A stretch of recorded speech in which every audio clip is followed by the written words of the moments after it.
Here's an alternative technique commonly found at this stage of an object-oriented design: CRC cards. CRC stands for Class, Responsibility, Collaboration. Now, we're looking for exactly the same information as in the conceptual object diagram. We're just using a different format.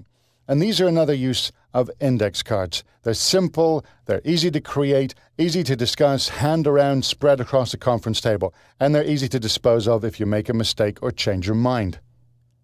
Each CRC card represents one class. It has 3 sections. The first C is the name of the class at the top, usually underlined.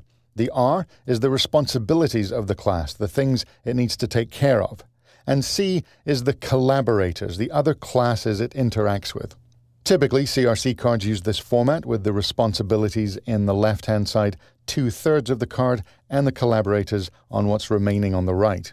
And you can start creating these again from using the nouns in your descriptions to help you identify classes and the verbs and verb phrases to help you identify, say, the first responsibilities. Now, with these responsibilities, you're not worried about official method names. You're just using whatever phrases make sense to say what this class needs to take care of. You can refine these later. Some will be combined, some will be split apart.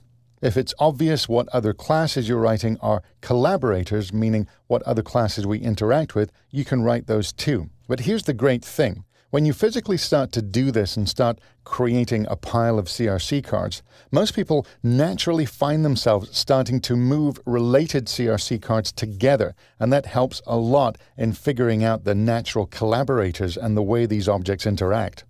And that's one reason you shouldn't look for an electronic tool for doing this. It's a place where there is a lot of value in the physicality of moving these around. And as an exercise for helping you think in objects, CRC cards can be very useful. And when working through CRC exercises, I've seen people rearrange these cards on a desk and then point to the gap where they're going to put this new class they haven't written yet. The other benefit of using the cards is an enforced constraint. As with using index cards for user stories, you can't just keep adding more and more to these. If you need more than one CRC card for a class, particularly if you're using 4" by 6" index cards, it's a clue that you may need to redesign that class.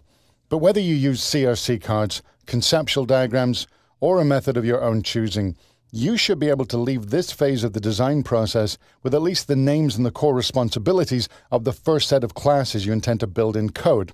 But before we start writing, we do need to flesh those ideas out, and that's next.